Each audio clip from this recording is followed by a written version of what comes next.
अंग्रेजों को भगाया है जी। योगी आदित्यनाथ, हमारे पूर्वजों, हम राम प्रभु श्री राम के वंशज हैं जी। प्रभु श्री राम ने रावण के अहंकार को तोड़ा है जी।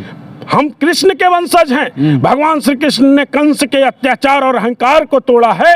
हमारे शरीर में उनका रक्त है, हमारे शरीर में इन लोगों को उनका रक्त है जिन्होंने अंग्रेजों को खदेड़ा है। हम योगी आदित्यनाथ से घबराने और डरने, इनके गलत कार्यों का विरोध करूंगा और इनके हिंदुत्व के तिलस्म को सार्वजनिक कर दूंगा, तोड़ दूंगा इनके हिंदुत्व के तिलस्म को, इनके वास्तविक चेहरे को बेनकाब कर दूंगा। योगी आदित्यनाथ ने हमारे ऊपर, हमारे जैसे कार्यकर्ता जो 21 साल योगी आदित्यनाथ के साथ था, जब योगी आदित्यनाथ के साथ था तो हम राष्ट्रवाद विरोधी नहीं थे, जब योगी आदित्यनाथ का विरोध करने लगे तो हम राष्ट्र विरोधी हो गए। 9 महीना तक योगी आदित्यनाथ ने, हमारा कसूर क्या था? हमें जवाब चाहिए योगी आदित्यनाथ से। हमने जिस समय हम जेल में गए थे, हम माथे पे कफन बांध करके गए थे। हमने कहा कि अगर मैं जिंदा बच गया तो योगी आदित्यनाथ से जवाब मांगूंगा, अगर मेरी मौत हो गई तो हम भगवान से जवाब मांगेंगे। आखिर मेरा कसूर क्या था? आखिर पूर्वांचल के नौजवानों का कसूर क्या था कि उनकी भावनाओं का कत्ल किया योगी आदित्यनाथ ने, उनके सपनों का कत्ल किया योगी आदित्यनाथ ने? क्या कसूर? लाखों लाख नौजवान जिसको उस समय अपना कैरियर बनाना था, अपने परिवार का भरण पोषण करना था, वह योगी आदित्यनाथ के कैरियर को बनाने में अपने कैरियर को कुर्बान कर दिया। और जब योगी आदित्यनाथ उत्तर प्रदेश की बागडोर संभाल लिए तो योगी आदित्यनाथ ने उन नौजवानों के भविष्य को ठोकर मार दिया, उनके उम्मीदों को ठोकर मार दिया।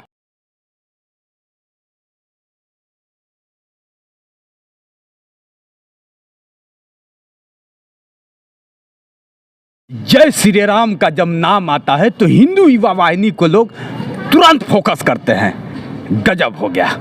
दोस्तों मैं बता दूं कि उत्तर प्रदेश की राजधानी लखनऊ में हूं और लखनऊ में जिस हिंदू युवा वाहिनी को लोग जानते हैं, उनके प्रदेश अध्यक्ष सुनील सिंह को कौन नहीं जानता है। बेबाकी बयान से आज पूरा हिंदुस्तान जानता है कि हिंदू युवा वाहिनी संगठन है क्या, क्यों बनाया गया, उद्देश्य क्या है। लेकिन आज वही सुनील सिंह इस पौधान पे कैसे पहुंचे, मैं जानना चाहूँगा। बाबा नाम दे दिया गया, बाबा योगी आदित्यनाथ। अगर देखा जाए तो हिंदू युवा वाहिनी की वजह से आज बाबा योगी आदित्यनाथ प्रदेश के राजा बन गए। लेकिन राजा बनाने वाले आज कहाँ हैं, उनसे मैं जानना चाहता हूँ वजह क्या है। पहले तो स्वागत है सर मेरे YouTube चैनल जोश एक्सप्रेस में आपका। बहुत धन्यवाद, बहुत धन्यवाद सर। जो जिस तरह से आपने हिंदू युवा वाहिनी को देखा, आपके संरक्षक में चला, आज वो हिंदू युवा वाहिनी कहाँ है? सन 2002 में यूं कहा जाए कि 1996 में जब योगी आदित्यनाथ गोरखपुर में पहली बार आए थे तो हम लोगों की मुलाकात योगी आदित्यनाथ से हुई थी। और योगी आदित्यनाथ को जब राजनीतिक उत्तराधिकारी तत्कालीन महंत वैद्यनाथ जी का बनाया गया, उस समय उनके साथ खड़ा होकर के राजनीतिक उत्तराधिकारी बने महंत वैद्यनाथ जी महाराज के। भारतीय जनता पार्टी से राजनीति की शुरुआत किए। योगी आदित्यनाथ और भारतीय जनता पार्टी में कभी नहीं पटी। उस वक्त आदित्यनाथ राजनीति की शुरुआत किए तो भारतीय जनता पार्टी चूंकि संघ पृष्ठभूमि से आती थी और योगी आदित्यनाथ भी हिंदू महासभा के पृष्ठभूमि से आते थे। उनके दादा गुरु महंत दिग्विजय नाथ जी जो हिंदू महासभा के फाउंडर प्रेसिडेंट थे, इसके नाते उनमें और भारतीय जनता पार्टी में उनकी विचारधारा और भारतीय जनता पार्टी में कभी पटी नहीं। लेकिन चूंकि महंत वैद्यनाथ जी जो राम जन्मभूमि न्यास के अध्यक्ष हुआ करते थे, वो भारतीय जनता पार्टी के काफी करीब थे और भारतीय जनता पार्टी से योगी आदित्यनाथ को राजनीति करना पड़ा। पूर्वांचल की जो राजनीति है वो राजनीति कास्टिज्म पे आधारित राजनीति है। ठाकुर और ब्राह्मण की राजनीति वहाँ पर होती है।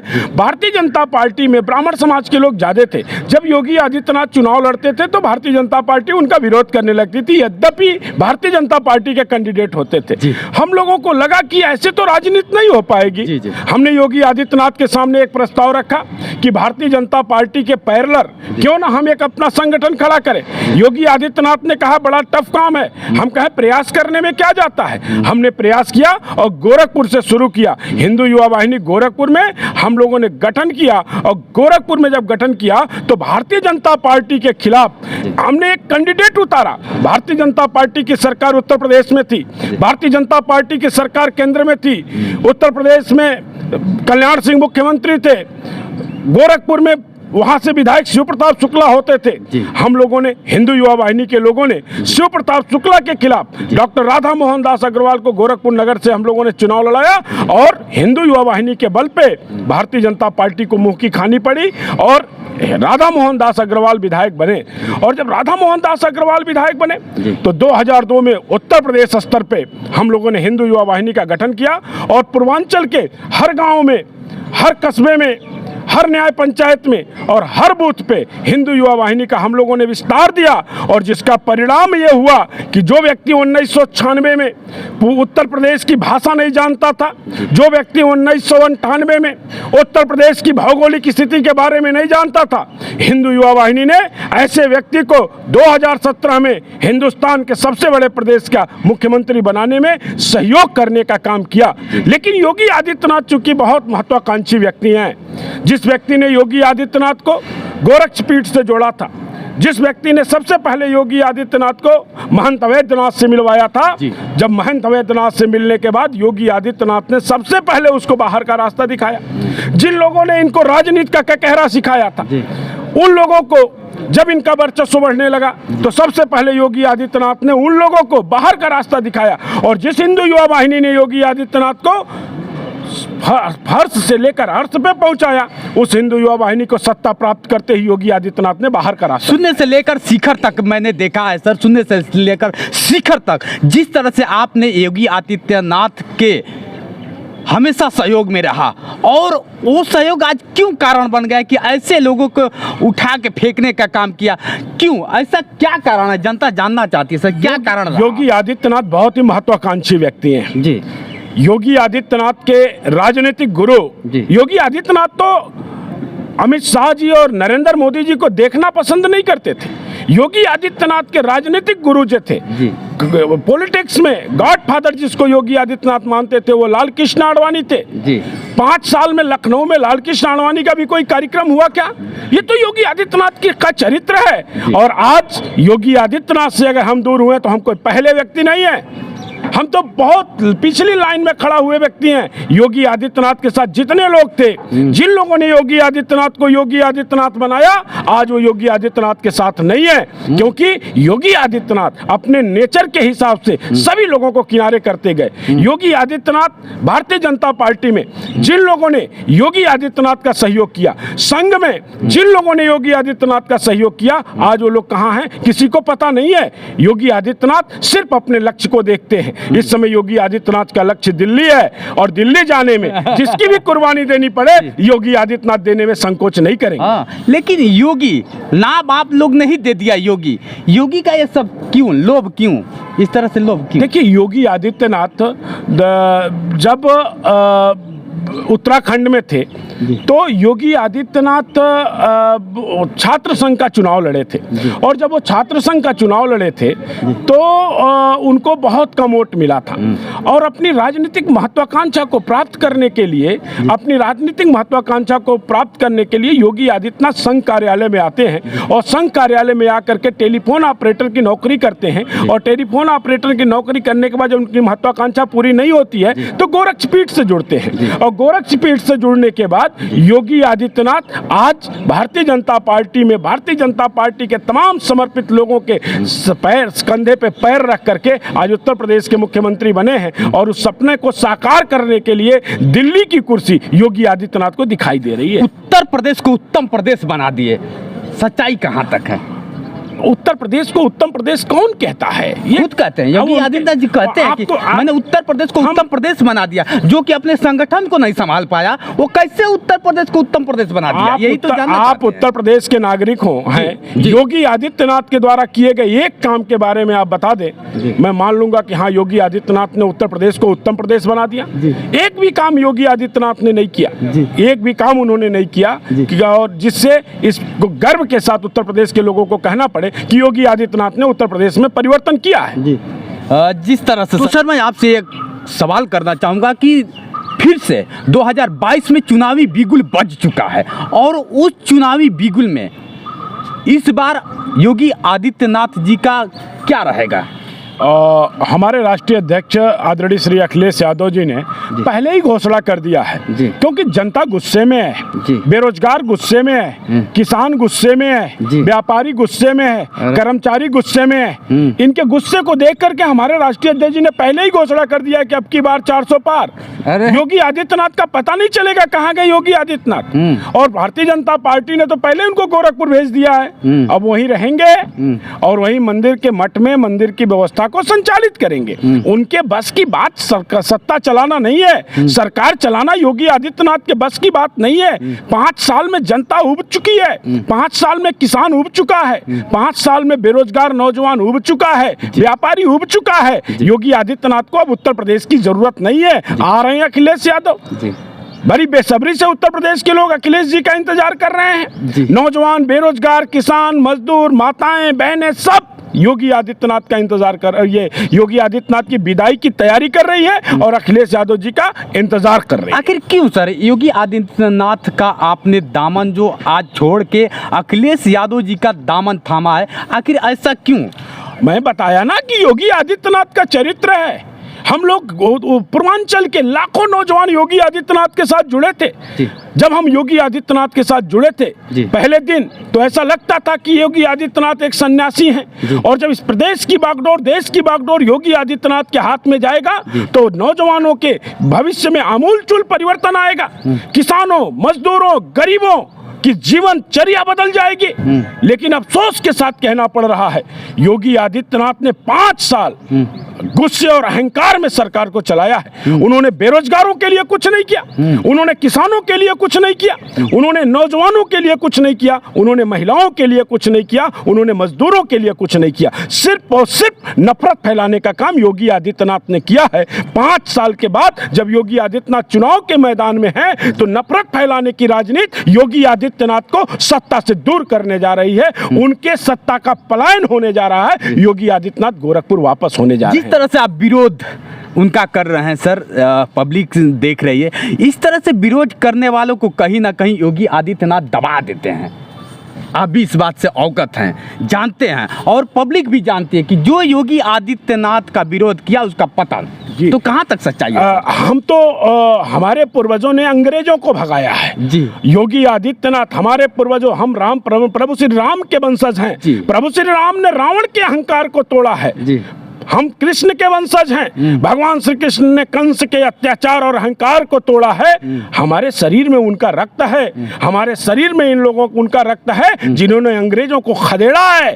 हम योगी आदित्यनाथ से घबराने और डरने वाले लोग नहीं हैं। इनके गलत कार्यों का विरोध करूंगा और इनके हिंदुत्व के तिलस्म को सार्वजनिक कर दूंगा, तोड़ दूंगा इनके हिंदुत्व के तिलस्म को, इनके वास्तविक चेहरे को बेनकाब कर दूंगा। योगी आदित्यनाथ ने हमारे ऊपर, हमारे जैसे कार्यकर्ता जो 21 साल योगी आदित्यनाथ के साथ था, जब योगी आदित्यनाथ के साथ था तो हम राष्ट्रवाद विरोधी नहीं थे।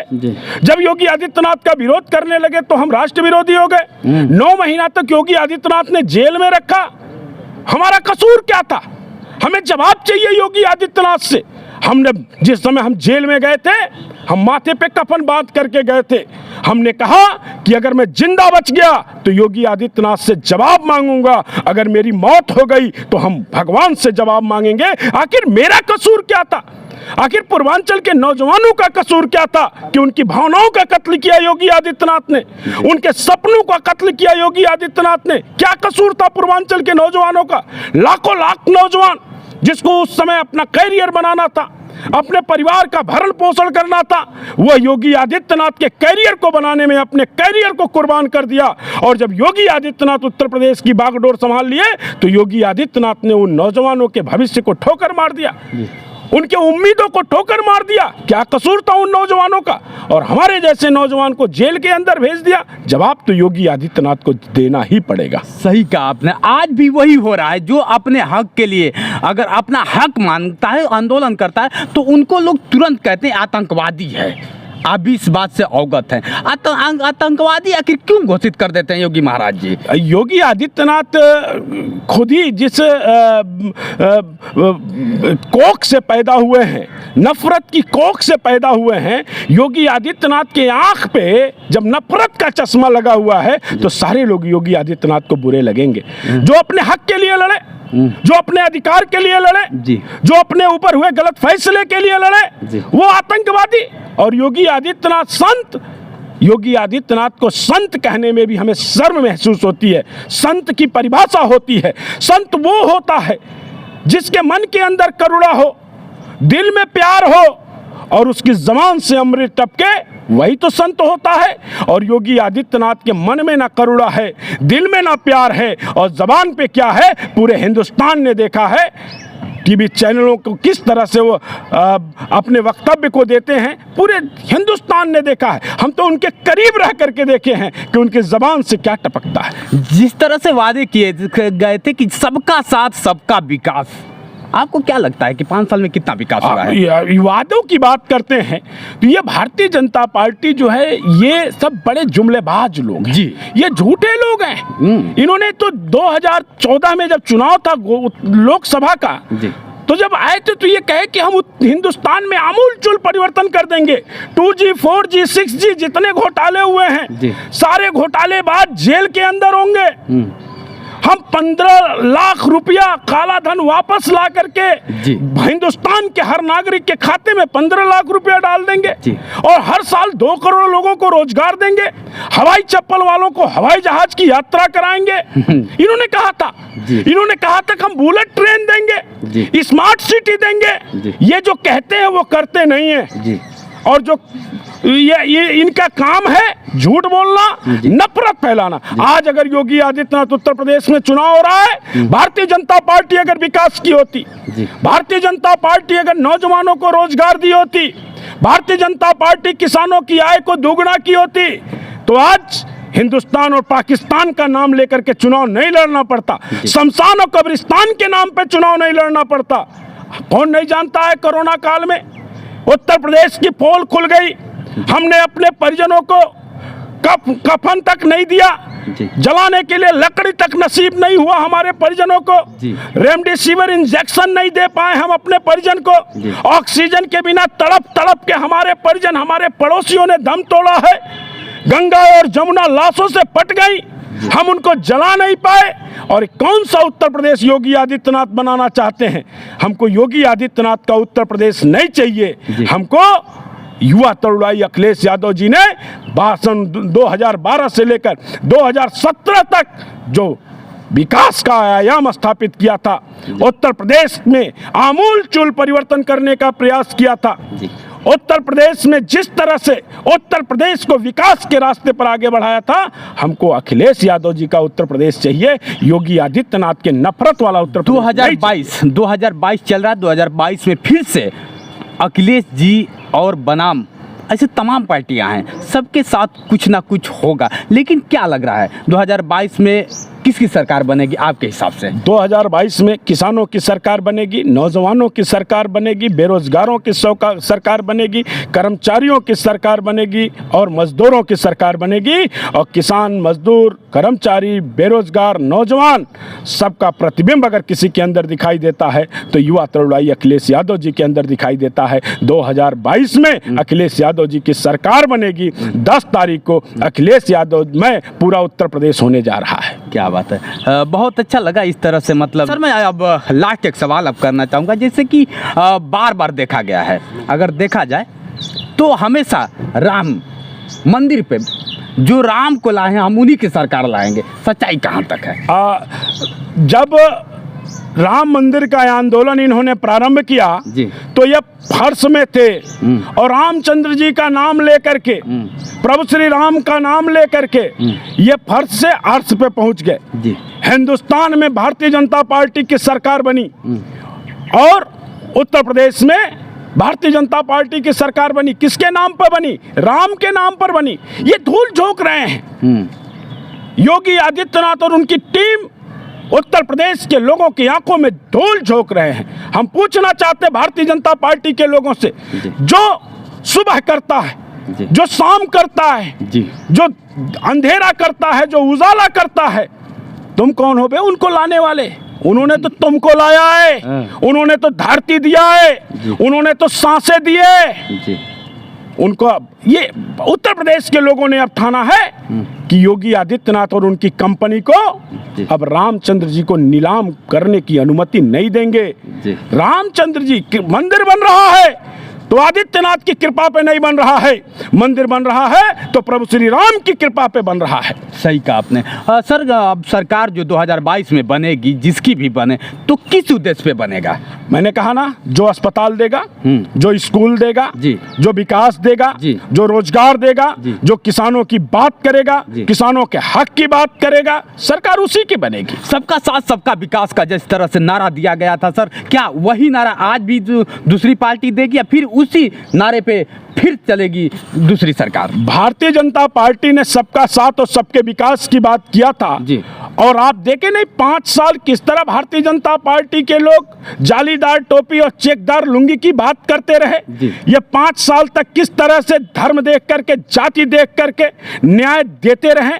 और धर्म देख करके और जाति देख करके अगर न्याय हो तो ऐसे न्याय देने वालों को तिरस्कार करना हम भारतवासियों का कर्तव्य है। हिंदुस्तान के लोग और उत्तर प्रदेश के लोग जाति और धर्म देख करके न्याय करने वाले को उत्तर प्रदेश की सत्ता से बेदखल करने जा रहे हैं। चलिए, आपने बहुत बहुत समय दिया, इसके लिए बहुत बहुत धन्यवाद सर। लास्ट क्वेश्चन करना चाहूँगा, बहुत सारे मीडिया में आप वायरल रहे हैं सर। आज एक दिव्यांग आपके बीच में है और एक दिव्यांग आपका इंटरव्यू ले रहा है। आज मेरे चैनल पे आके कैसा एहसास हो रहा है सर? बहुत अच्छा लगा, आपके जोश को देख करके, आपके जज्बात को देख करके।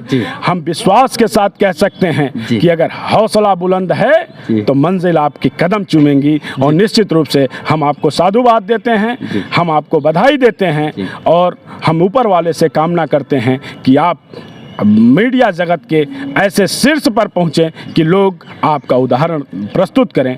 आपके इस प्रयास के लिए मैं आपको धन्यवाद देता हूं। बहुत बहुत धन्यवाद सर, जो आपने कीमती समय। तो दोस्तों, आज हमारे बीच में रहे हिंदू युवा वाहिनी के प्रदेश अध्यक्ष, आप भी जानते हैं, सुनील सिंह जी थे, जो कि योगी आदित्यनाथ को बढ़ाने में इनका बहुत अहम रोल रहा। तो आज के लिए बस इतना ही। बने रहिए हमारे वीडियो के साथ। मैं हूँ जितेंद्र दिव्यांग और आप देख रहे हैं मेरा यूट्यूब चैनल जोश एक्सप्रेस। नमस्कार दोस्तों।